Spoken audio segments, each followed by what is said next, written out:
친절한 시사, 시원한 통찰, 출발 새 아침. 네, 사상 유례 없는 거대 여당의 탄생, 막강한 권한을 차지하게 됐지만 권한이 그만큼 논란과 숙제도 큽니다. 바로 더불어민주당 이야기인데요. 그 어느 때보다 중요한 시점에 선출하는 당대표, 그 후보 등록이 어제와 오늘 이렇게 이틀간 진행되고 있는데, 일찌감치 당대표 출마 뜻을 밝히고 바로 어제 후보 등록을 마치신 분이죠. 김부겸 전 의원과 함께 당대표 출마 소감과 각종 현안들에 대해서 이야기 나눠보는 시간 가져보겠습니다. 후보님 안녕하십니까? 네, 안녕하십니까. 김부겸입니다. 네, 어제 당대표 후보 등록을 마치셨습니다. 당대표에 출마하신 소감 먼저 부탁드립니다. 예, 제가 지난 한 30년간 선거를 많이 치렀는데요. 예. 이번 선거만큼 참 무거운 책임감을 느꼈던 적이 없습니다. 앞으로 당대표 임기 2년 동안에 당의 명운이 걸린 4번의 큰 선거를 관리하고 또 선거에 승리해야 되기 때문입니다. 네. 제가 일찍 이제 이야기 말씀드렸습니다만은 전 당대표가 되면 대통령 선거에 나가지 않겠다. 오직 당의 승리만 위해 뛰겠다. 그렇게 말씀드렸고요. 예. 또 전당대회에서 상대 후보를 생채기 내는 식, 소위 상대편을 서로 이렇게 물어뜯는 그런 선거운동을 하지 않겠다. 그렇게 해서 당력 손실 없는 그런 좀 우리 모두의 에너지를 모으는 그런 전당대회가 되겠다. 그런 말씀을 드렸습니다. 정말 최선을 다하고 그렇게 좋은 당대표가 되고 싶습니다. 네. 자, 지금 이 시점에 왜 김부겸인가라고 하는 이런 질문 나올 수 있는데 어떤 대답하시겠습니까? 예, 저는 잠시 거쳐가는 당대표가 아니라 앞으로 2년 동안 당을 책임지는 당대표가 되어서 내년 4월에 재보궐선거, 그 뒤에 이어질 대선 후보 경선, 또 2022년 대통령 선거, 지방선거까지 책임지고 치를 수 있는 그런 당대표이기 때문에 2년 동안에 정말 당에 대해서 이런 모든 준비와 또 그런 어떤 역량을 다 모으겠다라고 말씀드리고요. 또 그렇게 되면 우리 당 취약지구인 이른바 동부벨트에서도 저는 확실하게 국민들의 지지를 한 40%까지는 모으는 그런 당대표가 되겠다. 그런 말씀을 드렸습니다. 네. 당대표가 되시면 대선 불출마하시겠다. 이 의미 어떻게 봐야 됩니까? 예, 우리 당에 대선 후보감은 많지 않습니까? 근데 모두 다들 개성도 역량도 뚜렷한 분이지만 그래도 서로 간의 역량을 서로 충돌하지 않고 어느 정도 모아낼 수 있는 그런 역할, 그건 당대표의 역할일 텐데 그건 제가 잘할 수 있을 것 같습니다. 예. 자, 이제 당대표 맞상대하시는 이낙연 후보 만만치 않습니다. 강력한 차기 대권 주자이고요.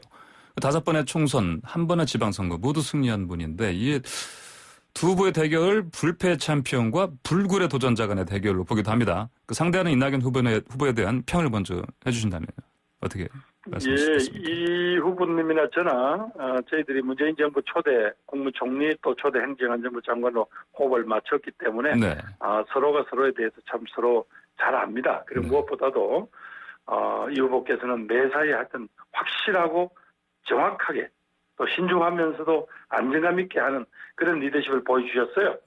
다만 이제 이번에 유력한 대선 주자께서 왜 이 7개월짜리 당대표를 거쳐가야 하나. 그건 조금 납득하기 힘들다. 왜냐하면 무엇보다도 내년 3월에 사임을 하시게 되면 4월에 치러질 서울시장, 부산시장 선거, 그건 어떻게 누가 책임지죠? 막 그런 점에서는 저는 민주당의 입장에서는 오히려 대선 후보로서 바로 가시는 게 맞는 게 아닌가. 막 저는 그런 입장을 가지고 있습니다.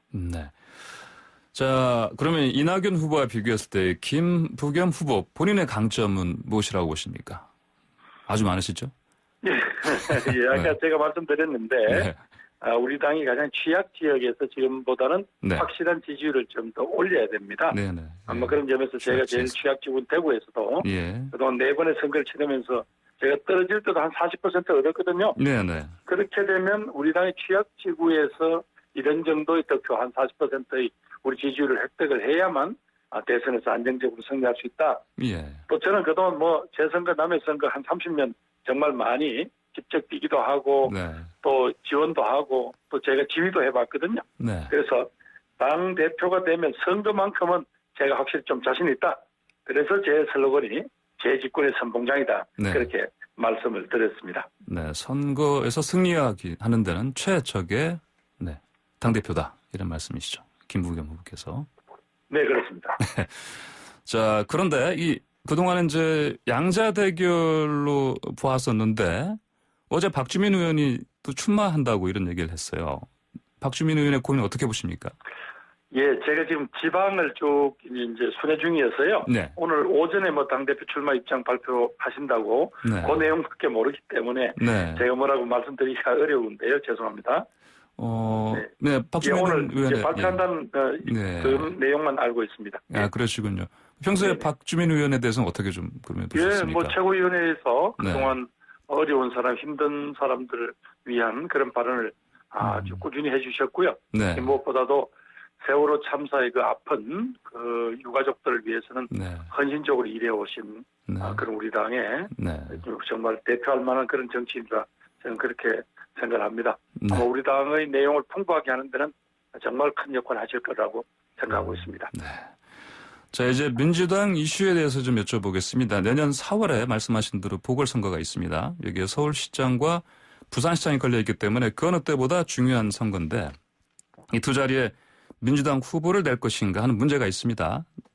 민주당 당원 당규에 따르면 당 소속 선출직 공직자가 중대한 잘못으로 그 직위를 상실해 재보궐선거를 실시하게 된 경우에 해당 선거구의 후보자를 추천하지 않는다 이렇게 되어 있는데 자, 김부겸 후보께서는 이 문제 어떻게 풀어야 된다고 보십니까? 그래서 뭐 대한민국에서 그 수도 서울 그리고 제2도시 수장을 다시 뽑는 상황인데요. 네. 물론 당헌은 존중되어야 합니다. 그 국민과의 약속이니까요. 네. 그러나 또 정당의 설립 목적은 정권을 창출하고 또 잘 경영하고 또 재창출하는데 있는이만큼 네. 그것도 현실 무시할 수는 없다고 생각합니다. 네. 그래서 명분만을 내세울 수는 없고 당이 좀 깊은 고민을 해서 정 필요하다면 국민에게 아주 진솔한 사과를 하고 네. 또 회초리 맞을 것 맞고 그러면서도 저는 말하자면 이 준비를 해 나가야 된다고 봅니다. 그렇다고 네. 무조건 뭐 공천하자 이렇게 할 수는 없는 게요. 예. 해당 지역 사정을 잘 알고 있는 우선 당원들의 뜻을 조금 확인하는 과정이 필요할 겁니다. 예. 그리고 필요하다면 공천이 꼭 필요하다면 당 대표가 이제 말하자면 회초리를 대신 맞아줘야죠. 네. 그래야 후보들은 좀 넘넘하게 그 시민들 앞에 나설 수가 있을 것 같습니다. 그래서 저는 어떤 당 대표가 되면 그런 어떤 손에 흙을 묻히고 네. 어떤 말하자면 대신 매를 맞는 그런 당 대표를 하겠다는 거죠. 네. 네.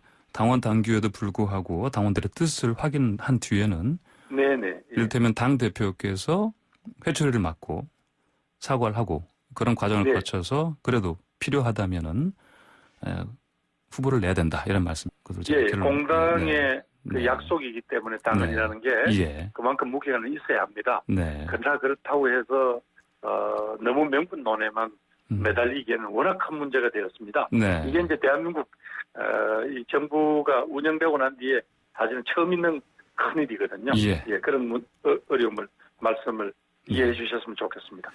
그 그린벨트 해제 논란이 있었는데 여기에 대해서 이재명 경기지사가 반대한다는 뜻을 밝혔고요. 또 이것만이 아니고 방금 말씀드린 이제 서울 부산시장 보궐선거 관련해서도 내면 안 된다 후보를 주장을 이렇게 했습니다. 어떻게 보십니까 이런 주장에 대해서는? 예, 저는 뭐 그린벨트는 해제해서 안 된다는 것은 저도 뭐 일관된 입장을 밝혀왔고요. 예.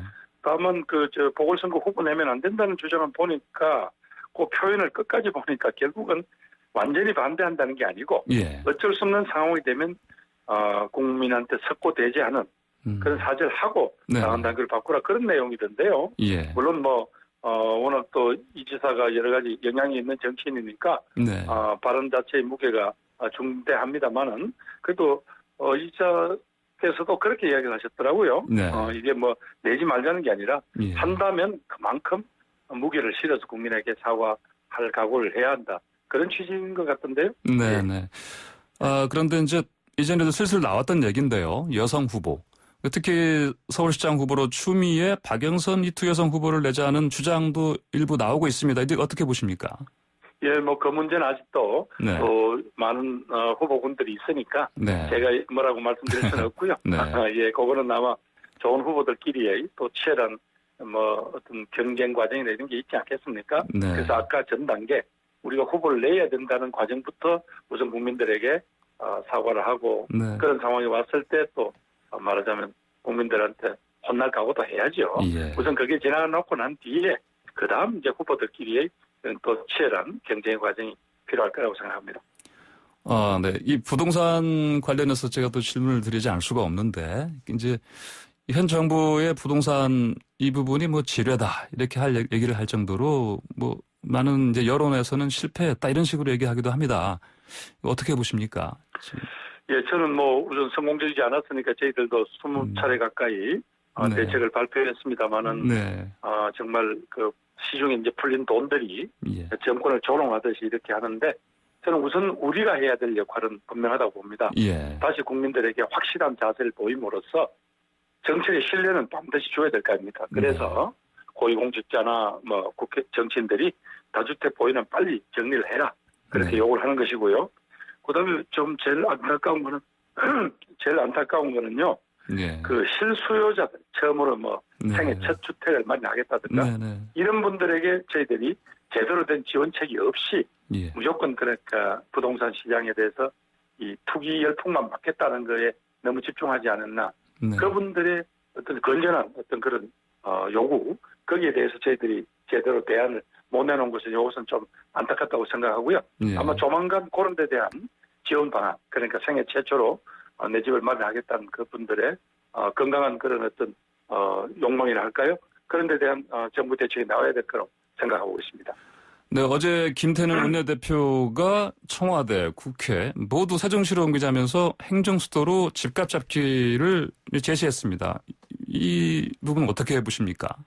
그러니까 핵심은 네. 자꾸 수도권은 몰릴 수밖에 없는 현실을 두고 무슨 대책을 세워봐야 한계가 있으니까 예, 네. 적어도 다시 국토균형 발전이라는 어떤 그 노무현 대통령이 그때 시도했던 그 철학 한번 되살려 보자라는 뜻인 것 같고요. 예. 뭐 저는 당시에 이제 헌재가 판결을 했습니다만 헌재 판결의 핵심 내용은 국민의 뜻을 물어서 다시 결정을 하라고 돼 있지 않습니까? 네.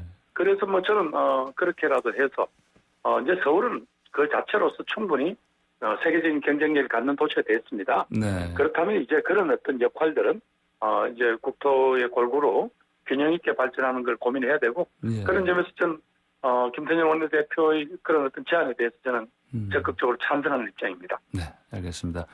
저 마지막으로요. 이제 이 부동산 대책 이 신뢰가 좀 많이 떨어지긴 떨어졌습니다. 말씀하신 대로 이 앞으로는 이제 어떤 방향으로 좀 제시를 해야 될지 예. 의견 좀 주시겠습니까? 예, 이번 그 7월에 내놓은 대책은 결국은 종부세를 강화하겠다는 것은 앞으로 이 부동산을 통해서 예. 불로소득을 얻는 것을 더 이상 용납하지 않겠다는 강한 의지거든요. 예. 이거는 이제 국민 여러분께서 확실히 믿어주셨으면 좋겠고요. 예. 빨리 다주택자들이 보유 그런 보유 물량을 내놓고요. 그 다음에 어제도 총리하고 대통령과 총리께서 말씀하신 대로 그 국공유지나 그런 유유부지 활용 빨리 검토를 해서 네. 고밀도 개발 등을 통해서 네. 또 뭐 재건축의 용적률 상향 등 여러 가지 방법으로 우리 공급도 고민 확실하게 공급도 앞으로 고민해서 책임을 지겠다 이렇게 해서 시중의 국민들이 너무 불안해하지 않도록 이번에 내 집 마련 못하면 이제 영원히 찬스가 없는 거 아니냐라는 이런 불안감을 빨리 해소할 필요가 있다고 보고요. 네. 저는 아까 말씀드린 대로 결국 국토 균형 발전이라는 단기 대책과 함께 중장기 대책도 함께 이번에 제시해야 될 거라고 생각합니다. 네. 자, 오늘 말씀 여기까지 듣겠습니다. 감사합니다. 네, 고맙습니다. 네. 지금까지 더불어민주당 당대표 출마한 김부겸 후보였습니다.